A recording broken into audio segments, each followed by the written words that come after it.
नमस्ते। हिंदी स्टोरीज में आपका स्वागत है। कृपया लाइक, शेयर, कमेंट और सब्सक्राइब करें। श्री कुमार, क्या आप अंदर आ सकते हैं? मैंने सीईओ की आवाज सुनी। जैसे ही मैंने दरवाजा खोला और उसके कार्यालय में प्रवेश किया, वहां वह पीछे बैठा था, उसके बगल में एक महिला। यह उनकी पत्नी श्रीमती शीतल राहुल थी। उन दोनों को अपनी तरफ देखता देखकर मैं घबरा गया और जड़ हो गया। तब श्रीमती राहुल ने प्यार से कहा, आपको अचानक बुलाने के लिए मुझे खेद है। मुझे आशा है कि हमने आपके काम में बाधा नहीं डाली होगी। मैंने तुरंत जवाब दिया, नहीं नहीं, ये सब ठीक है। मैंने केवल सीईओ श्री राहुल से बात की थी। जब मैंने पहली बार कंपनी में शामिल होने पर उनका अभिवादन किया, और जहां तक श्रीमती राहुल का सवाल है, मैंने उन्हें आसपास देखा था लेकिन पहले कभी उससे बात नहीं की। मुझे आश्चर्य हुआ कि वे दोनों मुझसे क्या बात करना चाहते हैं। मैं थोड़ा घबरा गया था, ये सोचकर कि यह कुछ बुरा हो सकता है, लेकिन फिर तुरंत खुद को आश्वस्त किया अपनी सामान्य प्रसन्नता के साथ, ये कहते हुए, ये ठीक है, ये ठीक है। बहरहाल, श्रीमती राहुल ने आगे कहा। श्री राहुल चुप रहे, जिससे यह और भी भयावह हो गया। श्री कुमार, आपके पिता का नाम क्या है? मिसेज राहुल ने मेरे पिता का नाम पूछा। मुझे आश्चर्य हुआ। कार्यस्थल पर आपके पिता के नाम के बारे में पूछा जाना काफी दुर्लभ है, खासकर जब आपको बुलाया जाए इसके लिए सीईओ कार्यालय। क्या मेरे पिता के साथ कुछ है? मैं कुछ हद तक घबराकर बोल उठा। तभी मिस्टर राहुल, जो चुप थे, हंसने लगे। शीतल, तुम ये ठीक नहीं पूछ रही हो। देखिए मिस्टर कुमार कितने हैरान हैं। श्रीमती राहुल ने शर्मिंदा होकर थोड़ा नीचे देखा और कहा, मुझे क्षमा करें। नहीं, ऐसी बात नहीं है। आपका पहला नाम राजीव है। सही। हाँ, मेरा पहला नाम राजीव है, और मेरे पिता का नाम अमित है। मैंने उसके प्रश्न का उत्तर दिया। तब श्रीमती राहुल ने कहा, ओह, मुझे ये पता था। और फिर सामने आने वाला था एक चौंकाने वाला सच। मेरा नाम राजीव कुमार है। मैं 29 साल का हूँ और खुलकर जीना पसंद करता हूँ। सटीक रूप से कहें तो पहले मुझे आज़ादी पसंद थी, लेकिन अब मेरे विचार पूरी तरह से बदल गए हैं। निस्संदेह, मेरे लिए निर्णायक मोड़ शादी थी। शादी से पहले मुझे बंधन में रहना पसंद नहीं था, और हाई स्कूल से स्नातक होने के बाद मैं कॉलेज नहीं गया। इसके बजाय मैंने अंशकालिक नौकरियों के माध्यम से पैसे बचाए और विदेश चला गया। विभिन्न देशों में बैकपैकर बनना वास्तव में आनंददायक और सार्थक था। इससे मुझे उस सामाजिक मानसिकता से मुक्त होने में मदद मिली जिसके कारण मैं विवश महसूस करता था।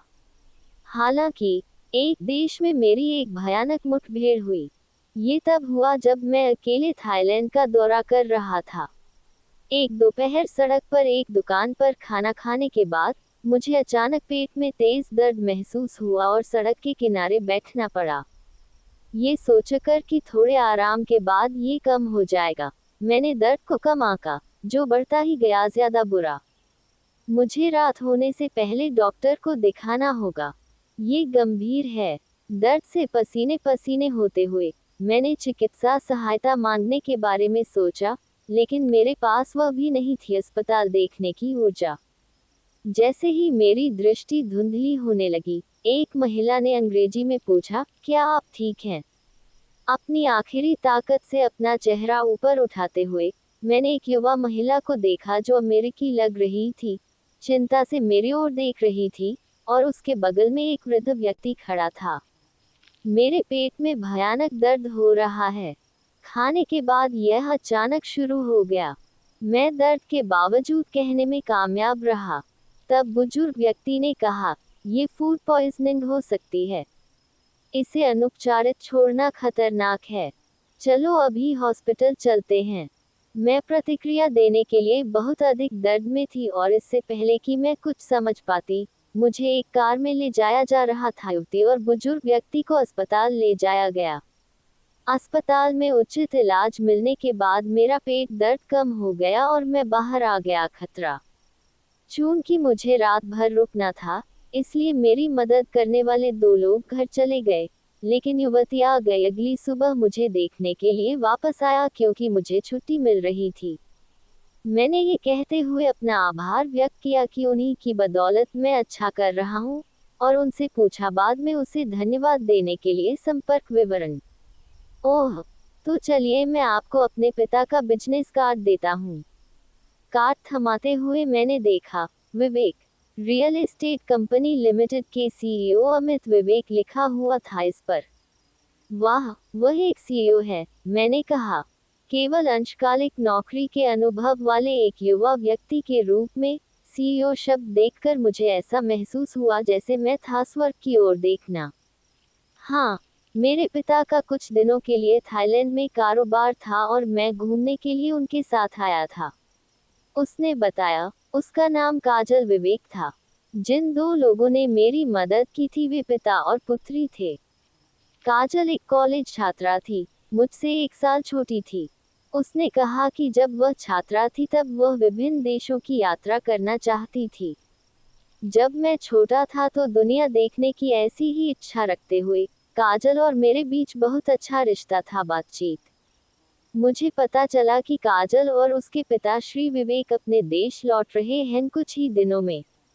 हालांकि मैंने बैकपैकिंग जारी रखने की योजना बनाई थी, लेकिन गंभीर पेट दर्द ने मुझे इसकी झलक दिखा दी थी मृत्यु के बाद, इसलिए मैंने छुट्टी मिलने के तुरंत बाद राज्यों में लौटने का फैसला किया।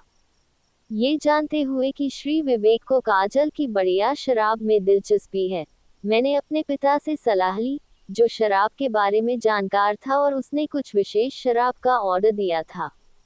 थाईलैंड में उनकी मदद के लिए धन्यवाद के रूप में मैंने श्री विवेक को शराब भेजी और मैं भी वहां गया कुरियर द्वारा काजल उपहार कार्ड। जल्द ही काजल ने धन्यवाद कहने के लिए मुझसे संपर्क किया और सुझाव दिया कि हम उसके साथ मिलकर खरीदारी करने जाएं। समझ नहीं आ रहा था कि उपहार कार्ड से क्या खरीदूं। तो हम शॉपिंग डेट पर गए। साथ में शॉपिंग करने पर काजल ने कहा, साथ में कुछ भी खरीदना उसे करने से ज्यादा यादगार बनाता है ये अकेला। मैं खुश था और उसके साथ समय का आनंद उठाया।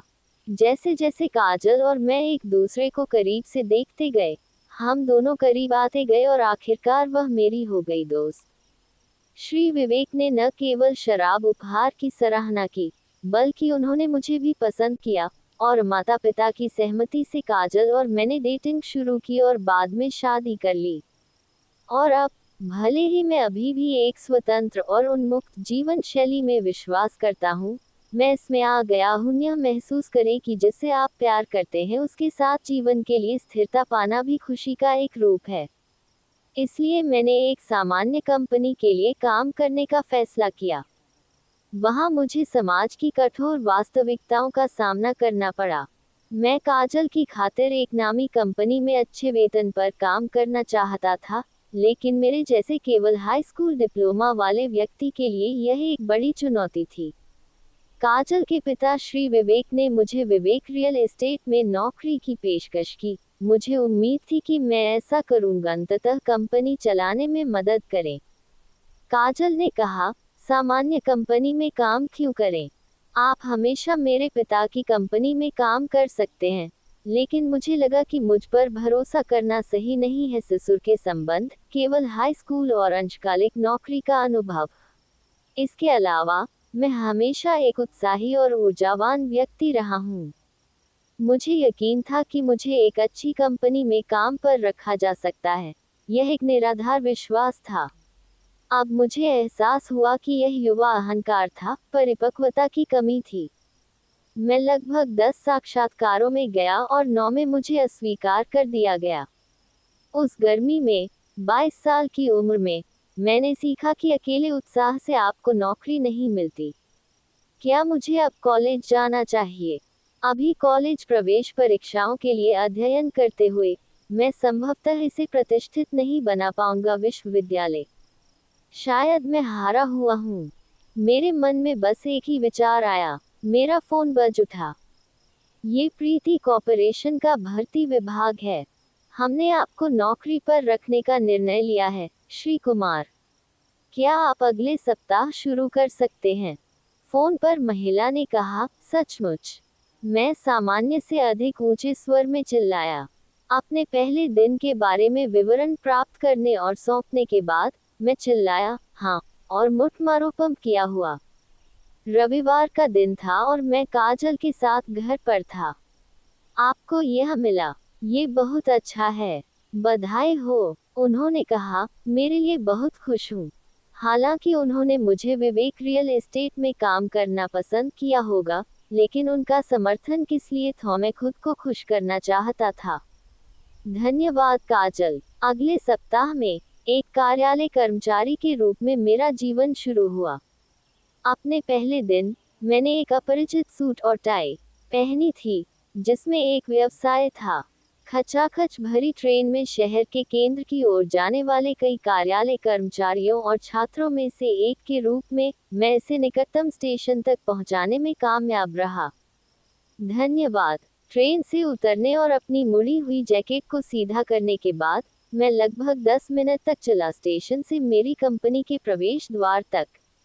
दूसरी मंजिल पर कोने वाले कमरे की ओर जाते हुए निर्देशानुसार एक कर्मचारी आया और समझाया मैं उस दिन क्या कर रहा होता।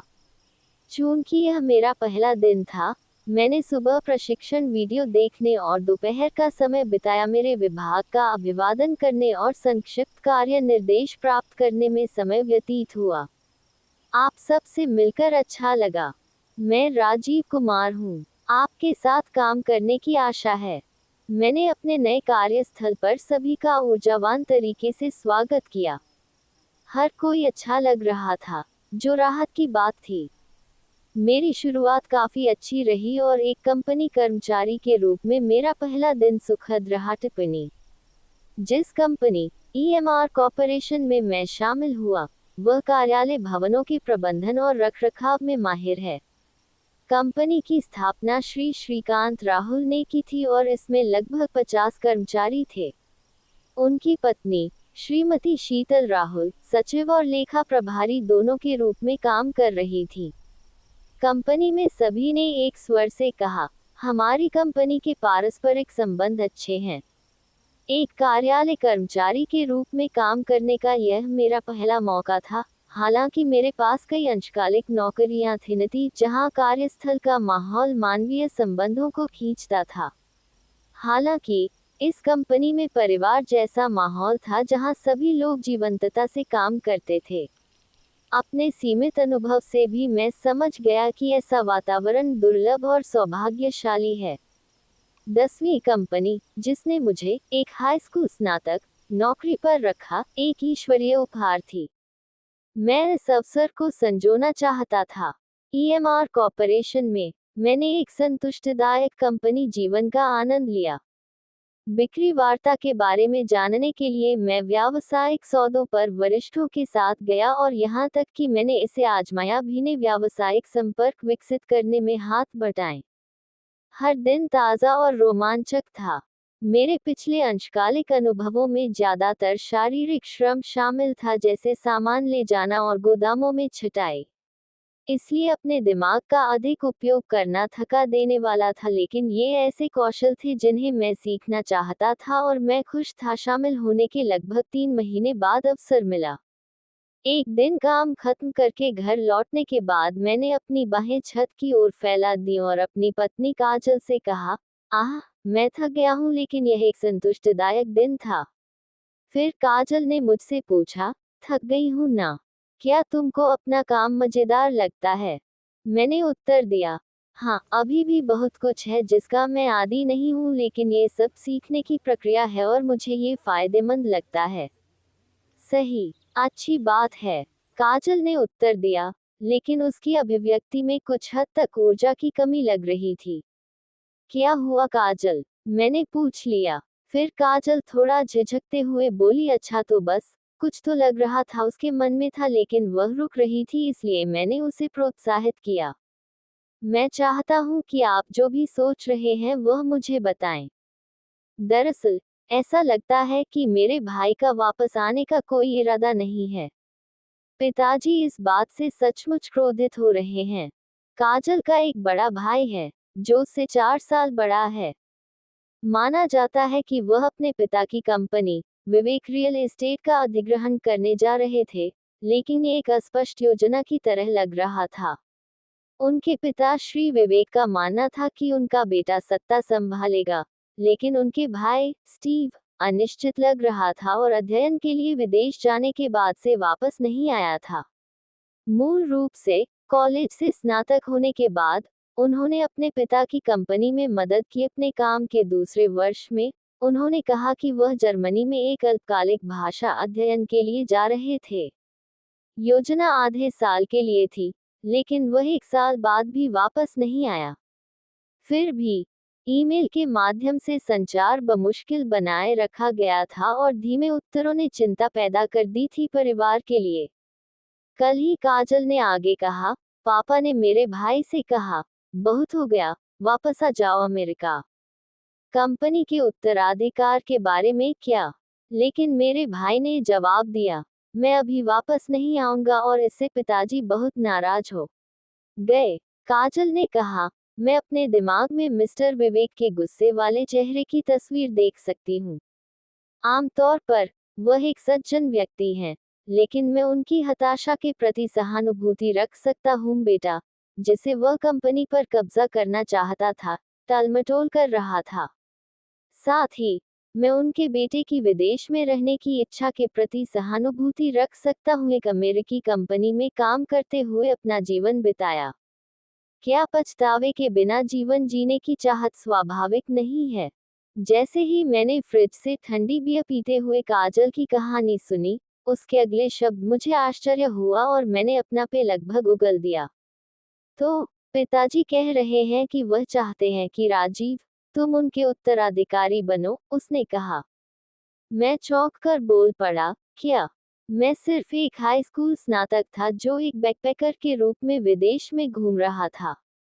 काजल का भाई एक सक्षम संभ्रांत व्यक्ति था, जो एक प्रतिष्ठित विश्वविद्यालय से स्नातक था। वह मुझसे कहीं अधिक उपयुक्त उम्मीदवार थे। मैं काजल से शादी करने के लिए भाग्यशाली था। मैं उसके पिता की महत्वपूर्ण कंपनी संभालने के लिए पर्याप्त सक्षम नहीं था। ये चापलूसी से परे था। नहीं, नहीं, ऐसा नहीं हो रहा है, मैंने काजल से कहा। तो काजल ने कहा, ये तो बहुत ही भयानक तरीका है। क्या तुम्हें मेरे पापा का साथ इतना नापसंद है? वह इसे भूलकर उदास लग रही थी और फिर उसने खुद को अपने कमरे में बंद कर लिया। मेरा आशय बिल्कुल भी यह नहीं था। ये हमारी पहली लड़ाई थी।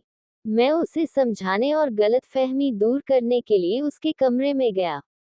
मुझे मिस्टर विवेक का साथ नापसंद नहीं था, न ही कोई अरुचि थी।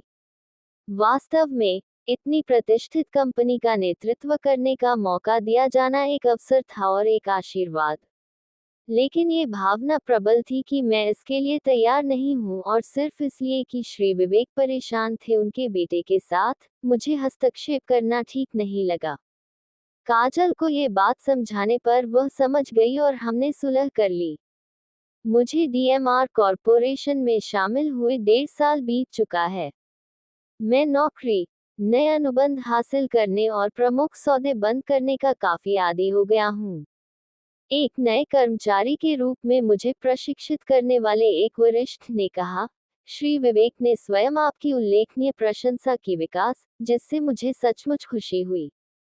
ऐसा लग रहा था कि मैं इस नौकरी के लिए उपयुक्त हूँ और मेरे दैनिक प्रयास सफल हो रहे थे। एक दिन लौटने के बाद सुबह और दोपहर में मेरी बाहरी बैठक हुई कार्यालय में। मैं अपना मेल जांच रहा था। तभी मेरा मैनेजर आया और बोला, मिस्टर विवेक आपको बुला रहे हैं, कृपया इस कार्यालय में आएं। सीईओ के कार्यालय में। मैं आश्चर्यचकित था क्योंकि ज्वाइन करने के बाद से मुझे श्री राहुल के कार्यालय में कभी नहीं बुलाया गया था। कंपनी मैंने विभाग प्रमुखों को बुलाए जाने के बारे में सुना था, लेकिन किसी कर्मचारी के लिए ये लगभग अनसुना था। मेरी तरह कंपनी में केवल 1.5 साल ही हुआ है, सीईओ द्वारा बुलाए जाने के लिए। अपने कंप्यूटर से बाहर देखते हुए मैं घबराकर श्री राहुल के कार्यालय की ओर गया और डरते डरते अंदर प्रवेश किया। बोले, ये कुमार है, क्या मैं अंदर आ सकता हूँ? कुमार अंदर आओ। मैंने मिस्टर राहुल की आवाज सुनी। जैसे ही मैंने दरवाजा खोला और अंदर प्रवेश किया, मैंने देखा कि मिस्टर राहुल पीछे बैठे थे और उनके बगल में एक महिला थी। यह उनकी पत्नी श्रीमती शीतल राहुल थी। उन दोनों ने मेरी ओर देखा, जिससे मैं घबराहट से जड़ हो गया। तब श्रीमती राहुल ने प्रेम पूर्वक कहा, आपको अचानक बुलाने के लिए क्षमा करें। क्या हमने आपके काम में बाधा डाली? मैंने झट से उत्तर दिया, नहीं नहीं, सब ठीक है। मैंने कंपनी में शामिल होने पर अपने प्रारंभिक अभिवादन के दौरान ही श्री राहुल से बात की थी, और यह मेरी श्रीमती राहुल के साथ पहली बार बात थी, हालांकि मैंने उन्हें आसपास देखा था। मुझे आश्चर्य हुआ कि वे संभवतः मुझसे क्या चर्चा करना चाहते होंगे। घबराकर वे कुछ बुरा कह सकते हैं। मैंने तुरंत अपनी सामान्य सकारात्मकता से खुद को आश्वस्त किया। ये ठीक है, ये ठीक है। बात के बारे में श्रीमती राहुल ने बात जारी रखी। श्री राहुल चुप रहे, जिससे मैं और भी घबरा गया। कुमार, तुम्हारे पिता का नाम क्या है? उसने मुझसे पूछा। मेरे पिता का नाम? मैं दंग रह गया।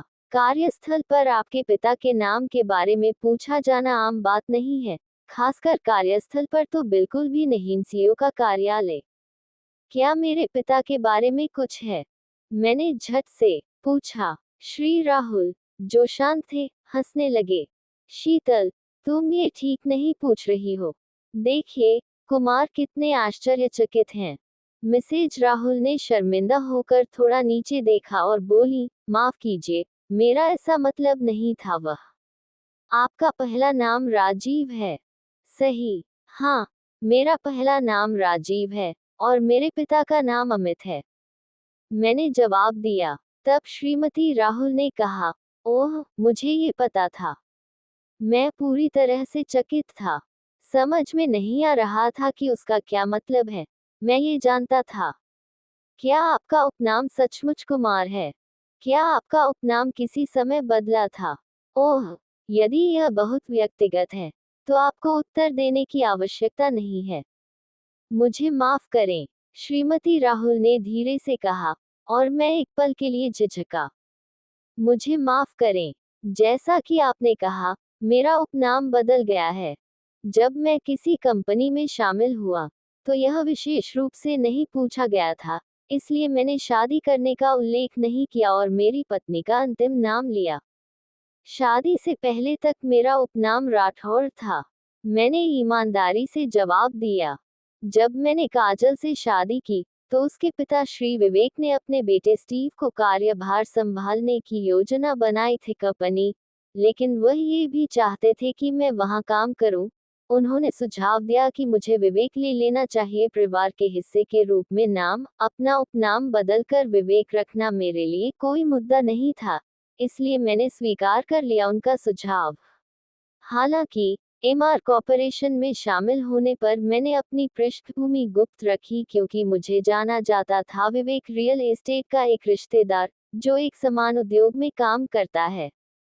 पूछे जाने पर मेरा झूठ बोलने का इरादा नहीं था, इसलिए मैंने सोचा कि इसके बारे में खुलकर बात करना सबसे अच्छा होगा। भरोसे का। फिर मिसेज राहुल और मिस्टर राहुल ने विवेक से मेरे संबंध के बारे में बात करने के लिए मुझे फोन नहीं किया। Real estate. उनके पास एक अलग कारण था, जो बाद में बातचीत में स्पष्ट हो गया। मुझे ये पता था। मैंने श्रीमती राहुल की दूसरी बात सुनी। मुझे ये पता था, जो उन्होंने और भी ऊंचे स्वर में कही, पहले की तुलना। आप? हाँ, वास्तव में आप ही उस समय के हैं, मिसेज राहुल ने कहा। मिस्टर राहुल ने आगे कहा, हाँ, जैसा आपने सोचा था, उस समय से मैं वैसा ही हूँ, भी पूरी तरह से अनजान। क्षमा करें, मुझे खेद है, लेकिन मुझे नहीं पता कि आप किस बारे में बात कर रहे हैं। उस समय से आपका क्या तात्पर्य है? मैंने उनसे पूछा, भले ही यह अशिष्टता हो। फिर मिसेज राहुल ने अपनी कहानी शुरू की। 22 साल पहले की बात है। मैं एक बच्चे से गर्भवती थी, श्रीकांत और मेरी नियत तिथि आने में अभी भी 3 महीने बाकी थे और मैं अकेले ही खरीदारी के लिए बाहर गई हुई थी। अचानक मेरे पेट में तेज दर्द हुआ और मैं खड़ा नहीं हो पा रहा था, इसलिए मैं सीधे बैठ गया वहां। तब हर कोई आज की तरह मोबाइल फोन नहीं रखता था और मेरे पास भी नहीं था। पास से गुजर रही एक महिला ने देखा कि मेरे साथ कुछ गलत हो रहा है और वह मेरे पास आई। श्री राहुल चुपचाप सुन रहे थे, उनकी नजर फर्श पर थी। उसने एम्बुलेंस बुलाने की पेशकश की, लेकिन मुझे लगा कि यह बहुत ज्यादा है और मैंने जाने के लिए टैक्सी मांगी अस्पताल के लिए। इसलिए वह अकेला टैक्सी में सड़क पर चली गई।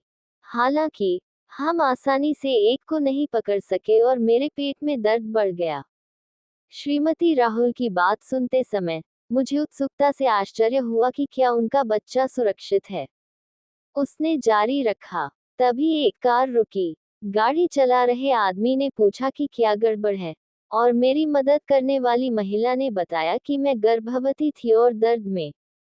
उन्होंने मुझे अपनी कार में अस्पताल ले जाने की पेशकश की। मैं किसी अजनबी की कार में जाने से झिझक रहा था, लेकिन मुझे इतना दर्द हो रहा था कि मैं मना नहीं कर सका। इसलिए मैंने सवारी स्वीकार कर ली। इस बिंदु तक सुनने के बाद मैं बोलने से खुद को नहीं रोक सका। मैं खुश हूँ, श्रीमती राहुल ने आगे कहा। वह आदमी मुझे मेरे सामान्य प्रसूति क्लिनिक तक ले गया। मैं इतना आभारी था कि मैं उन्हें बाद में धन्यवाद देना चाहता था, इसलिए जब मैं कार से बाहर निकला, तो मैंने पूछा उसके नाम और संपर्क विवरण के लिए। हालांकि उन्होंने कहा, धन्यवाद की कोई जरूरत नहीं है और अपना संपर्क नहीं दिया। कम से कम जब मैं संघर्ष कर रहा था तो उसने मेरे लिए एक कागज के टुकड़े पर अपना नाम लिखा। दर्द। ये अमित राठौड़ थे। मुझे आश्चर्य हुआ। मेरे पिता अमित राठौड़ का मिसेज राहुल से ऐसा रिश्ता था। दुनिया सचमुच एक छोटी सी जगह है। मिसेज राहुल की कहानी जारी रही। दरअसल कार में मिस्टर बाकर ने बताया कि वह भी एक प्रसूति क्लिनिक जा रहे थे। यह उससे भिन्न था जहां मैं जा रहा था, इसलिए उसने मुझे पहले छोड़ दिया। वह दूसरे प्रसूति क्लिनिक में जा रहा था। इसका कारण ये था कि मैंने उसे रोक दिया था। ये हो सकता है, मैंने कहा था। हाँ, यह आपके जन्म के लिए था। तुम्हारी माँ को प्रसव पीड़ा हुई थी, इसलिए वह वहां जा रहा था। मैंने उससे कहा कि उसे मुझे छोड़ देना चाहिए था और पहले अपने बच्चे के जन्म के लिए वहां रहना सुनिश्चित करना चाहिए था। मैं समझ गया होता, लेकिन उन्होंने कहा, मैं किसी को मुसीबत में ऐसे ही नहीं छोड़ सकता। ये ठीक है, मेरा बेटा मेरा इंतजार करेगा। हमने उसका नाम राजीव रखने का फैसला किया है। वह एक स्मार्ट लड़का है। वह इंतजार करेगा। मुझे ये सोचकर बहुत बुरा लगा कि क्या वह मेरी वजह से अपने बेटे के जन्म से चूक गया। आखिरकार मुझे समझ आने लगा। मैंने मिसेज राहुल से कहा, धन्यवाद। अगर मेरे पिता ने इसे मेरे जन्म तक नहीं बनाया होता, तो भी यह ठीक होता। शायद मेरी माँ बच्चे को जन्म दे सकती है, इसलिए जब तक वह बाद में मुझसे मिले, ये ठीक है। ये सुनकर श्रीमती राहुल निराश और हताश दिखी, इसलिए वह वहां नहीं पहुंचे भी। मुझे खेद है, मैंने झट से कहा, क्षमा करें। मेरा इरादा आपको गुमराह करने का नहीं था। दरअसल मेरे पिता मेरे जन्म के समय वहीं थे। मुझे स्वयं ये याद नहीं है, लेकिन मेरे पिता ने मुझे इसके बारे में सब बताया था, इसलिए इसमें कोई संदेह नहीं है इसके बारे में। श्रीमती राहुल और श्री राहुल के भाव उज्ज्वल हो गए और वे दोनों चिल्ला उठे, बस आश्चर्यजनक। श्रीमती राहुल ने आगे कहा, हम हमेशा उत्सुक रहते थे कि क्या श्री राठौड़ जन्म देने में सफल होंगे। हम जानते थे कि उसी दिन पड़ोस में एक और बच्चा पैदा हुआ था, इसलिए मैंने सोचा शायद एक दिन हम नन्हे राजीव से किसी खेल के मैदान या किसी जगह पर मिलेंगे। लेकिन हमने कभी ऐसा नहीं किया। मिसेज राहुल ने ये कहा और देखते हुए मैंने कहा, मिसेज राहुल, आपने उस दिन बच्चे को जन्म दिया था भी, है ना? इसका मतलब है कि आपके पास मेरे जितनी ही उम्र का बच्चा है। मुझे एहसास हुआ कि कुछ गड़बड़ है। मिसेज राहुल ने बोलने की कोशिश की। बेन ने अपना चेहरा रुमाल से ढकते हुए कहा, मुझे क्षमा करें। इसके स्थान पर श्री राहुल बोले, हमारा बच्चा पैदा हुआ, लेकिन स्वर्ग चला गया। क्या ऐसा इसलिए था क्योंकि यह बहुत जल्दी था, या बच्चा बहुत कमजोर था, या शायद दोनों? कोई नहीं इसके लिए जिम्मेदार है, बल्कि यह आपके पिता अमित राठौड़ का शुक्रिया है, जिन्होंने शीतल को तुरंत अस्पताल पहुंचाया। दूर कि हमारा बच्चा 3 महीने तक जीवित रहा। डॉक्टर ने कहा कि अगर हम टैक्सी का इंतजार करते तो शायद बच्चा अंदर नहीं बच पाता। कोक इसलिए हम हमेशा श्री राठौड़ के आभारी रहे हैं। उम्मीद करते हैं कि एक दिन हम उनसे मिलकर अपनी बात व्यक्त करेंगे। धन्यवाद। मैं अवाक था। मुझे यकीन ही नहीं हो रहा था कि ऐसा कुछ हुआ है। मुझे खेद है। मुझे पता नहीं था और मैंने असंवेदनशीलता से पूछा। मुझे इतना विचारहीन होने पर बहुत बुरा लग रहा है, और मेरे पिता ने जो किया वह सही था। क्या ऐसा इसलिए नहीं हुआ क्योंकि वह कार चला रहा था जो घटित हुआ था? मैंने माफी मांगी। श्रीमती राहुल ने रोते हुए कहा, नहीं, मुझे एम्बुलेंस बुलाने में झिझक होती थी, और अगर होती भी तो हमें इंतजार करना होगा। किसी भी तरह श्री राठौड़ से सवारी प्राप्त करना सबसे अच्छी बात थी, ऐसा डॉक्टर ने भी कहा। यह उन्हीं का धन्यवाद है कि हमारा बच्चा पैदा हो सका, भले ही थोड़े समय के लिए ही सही। हम इसके लिए आभारी हैं। मेरी आंखों से भी आंसू बहने लगे। मैंने पूछा, क्या मैं आपके बच्चे का नाम जान सकता हूँ? रवि, उसने कहा। हमने अभी तक कोई नाम तय नहीं किया था क्योंकि अभी बहुत समय था, लेकिन आपके पिता का नाम सुना है, उनके बेटे राजीव। हमने सोचा कि यह एक सुंदर नाम था।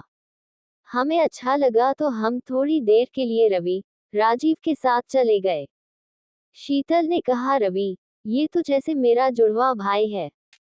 मैंने अपने आंसू पोंछे और ऐसा कहा। ये सही है, श्री राहुल ने कहा। हमने हमेशा तुम्हें, जिससे हम कभी नहीं मिले, अपने बेटे के रूप में सोचा है। हमें उम्मीद है कि हम रवि की खातिर अच्छे से जिएंगे।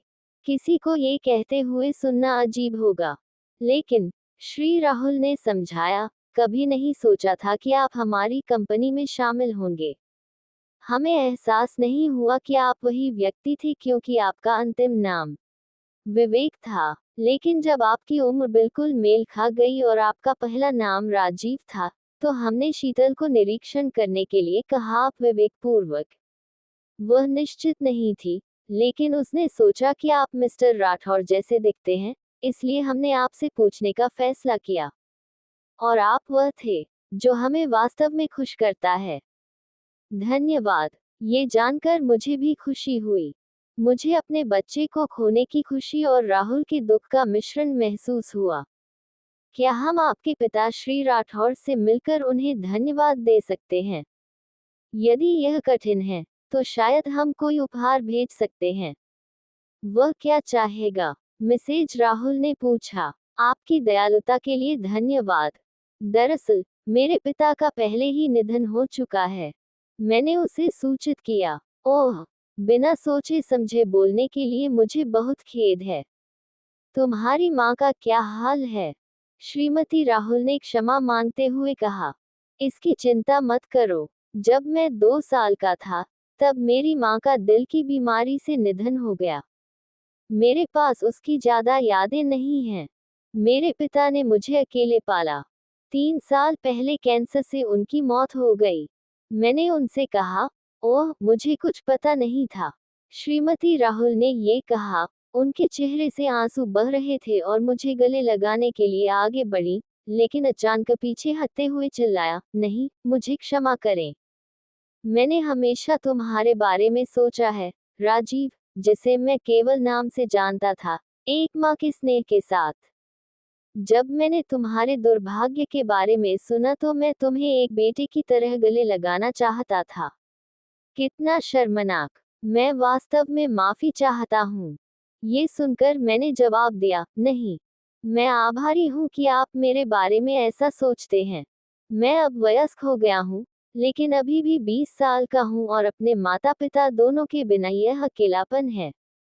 कभी कभी मैं उदास हो जाता हूँ। श्री राहुल ने तुरंत कहा, आप हमारे लिए सिर्फ एक कर्मचारी नहीं, बल्कि एक बेटे की तरह हैं। जब भी आप मुसीबत में हो तो बेझिझक हम पर भरोसा करें। धन्यवाद। मैंने कहा। फिर से आंसू बहने लगे। मिस्टर और मिसेज राहुल भी रो रहे थे। उस घटना के बाद मिस्टर और मिसेज राहुल मेरा और भी ज्यादा ख्याल रखने लगे। साल बीतते गए और मेरी कड़ी मेहनत की बदौलत मैं अंततः तेजी से रैंकों में ऊपर चढ़ गया, विभाग प्रमुख बनना। श्री राहुल ने यहाँ तक कहा, मुझे खुशी होगी यदि आप किसी दिन हमारी कंपनी के निदेशक बन सकें। इसकी कल्पना करना अभी भी कठिन था, लेकिन मैं महसूस कर सकता था कि वे सचमुच मुझे अपने बेटे के रूप में सोचते थे। इसके अलावा मेरे पास माता पिता की आकृतियों का एक और सेट था। मेरी पत्नी काजल के माता पिता मिस्टर और मिसेज विवेक। मूलतः वे मेरे ससुराल वाले थे।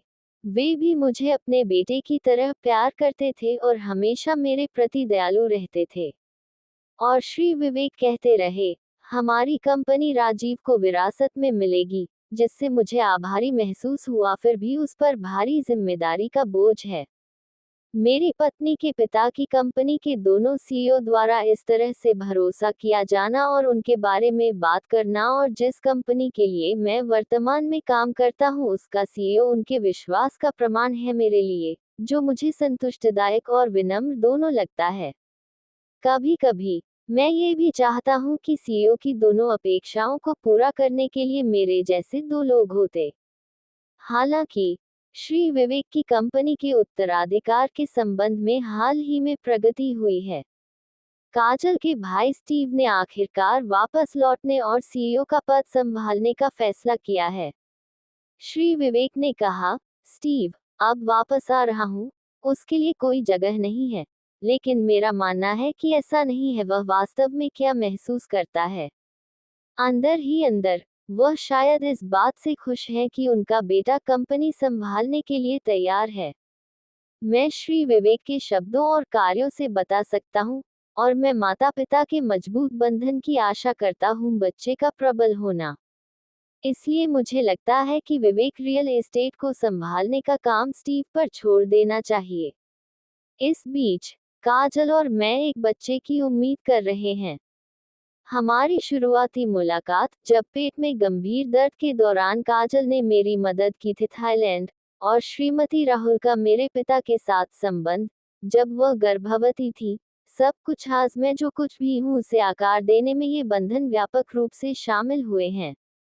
रवि, जो अभी एक बच्चा था, और मेरे अपने माता पिता जो अब स्वर्ग में हैं, ने मुझे इसका एहसास कराया। हमारे नए बच्चे का जन्म सिर्फ हमारी खुशी नहीं है, बल्कि कृतज्ञता साझा करने की याद भी है, और बहुतों के साथ आनंद। यदि यह एक लड़का है तो हम माँ की तरह उसके नाम में एम अक्षर का उपयोग कर सकते हैं, लेकिन अगर यह है तो क्या होगा एक लड़की? जैसे ही मैंने इस पर विचार किया, काजल ने सुझाव दिया, शीतल के बारे में क्या ख्याल है? मैंने उत्तर दिया, यह एक अद्भुत विचार है, और हम दोनों मुस्कुराए। इस विचार से खुश हूँ। अगर आपको कहानी पसंद आए तो कृपया कमेंट करें, लाइक करें, सब्सक्राइब करें।